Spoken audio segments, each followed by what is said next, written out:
Pada video kali ini, kita akan membahas tentang 10 sensor Arduino yang mudah untuk dirancang. Sensor-sensor ini sangat berguna dalam berbagai proyek elektronik dan otomasi. Mari kita lihat sensor apa saja yang akan kita bahas. 1. Sensor cahaya. Sensor pertama yang akan kita bahas adalah sensor cahaya. Sensor ini dapat digunakan untuk mendeteksi intensitas cahaya di sekitar kita. Kita dapat menggunakan sensor LDR, Light Dependent Resistor, atau sensor fotodioda untuk mengukur cahaya. Sensor cahaya ini berguna dalam proyek-proyek seperti lampu otomatis dan pengaturan kecerahan layar.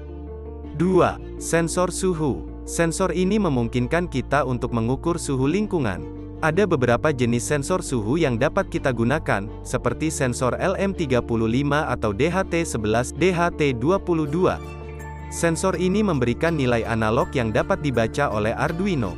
Kita dapat menggunakannya dalam proyek-proyek seperti pengendalian suhu ruangan atau pengecekan suhu suatu objek. 3. Sensor kelembaban tanah. Apakah kamu suka berkebun? Sensor kelembaban tanah sangat berguna untuk itu. Sensor ini membantu kita mengukur kelembaban tanah pada tanaman. Kita dapat menggunakan sensor kapasitif atau resistif untuk mendeteksi kelembaban tanah. Dengan sensor ini, kita dapat mengetahui kapan harus menyiram tanaman agar tetap sehat. 4. Sensor jarak. Sensor jarak adalah salah satu sensor yang sering digunakan dalam proyek-proyek elektronik. Sensor ultrasonik seperti HECSR04, misalnya, dapat digunakan untuk mengukur jarak dari objek di depannya. Sensor ini menghasilkan gelombang ultrasonik dan mengukur waktu pantulan gelombang tersebut untuk menghitung jarak. Sensor jarak ini berguna dalam proyek-proyek robotika dan navigasi. 5. Sensor gerak. Sensor gerak PIR atau pasif infrared sangat berguna dalam mendeteksi pergerakan manusia. Sensor ini bekerja berdasarkan perubahan suhu yang terdeteksi di sekitarnya. Kita dapat menggunakannya dalam proyek-proyek keamanan, seperti sistem alarm atau penyalakan lampu otomatis saat ada gerakan. 6. Sensor gas. Sensor gas seperti MQ2 atau MQ7, digunakan untuk mendeteksi keberadaan gas tertentu dalam udara. Sensor ini sangat penting dalam proyek-proyek keamanan, seperti mendeteksi asap atau gas berbahaya. Dengan menggunakan sensor gas, kita dapat mengambil tindakan yang diperlukan untuk menjaga keselamatan kita. 7. Sensor warna. Sensor warna seperti TCS3200 atau TCS34725 dapat mengenali warna dari objek di depannya.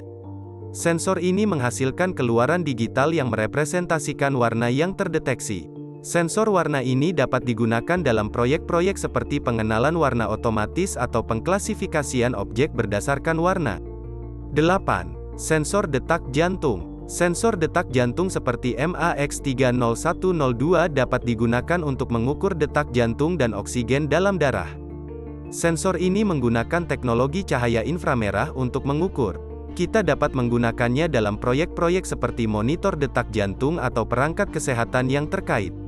9. Sensor getaran. Sensor getaran berguna dalam mendeteksi getaran atau kejadian goncangan pada objek.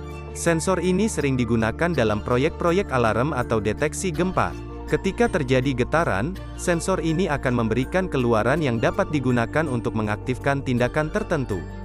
10. Sensor kecepatan. Sensor kecepatan digunakan untuk mengukur kecepatan putaran dari objek seperti roda atau kipas. Sensor ini umumnya berbasis efek Hall dan dapat menghasilkan keluaran yang sesuai dengan kecepatan putaran. Sensor kecepatan ini berguna dalam proyek-proyek seperti perangkat penghitung putaran atau pengendali kecepatan motor. Itulah 10 sensor Arduino yang mudah untuk dirancang. Dari sensor cahaya, suhu, kelembaban tanah, jarak, gerak, gas, warna, detak jantung, getaran, hingga kecepatan, setiap sensor memiliki aplikasi dan manfaatnya sendiri.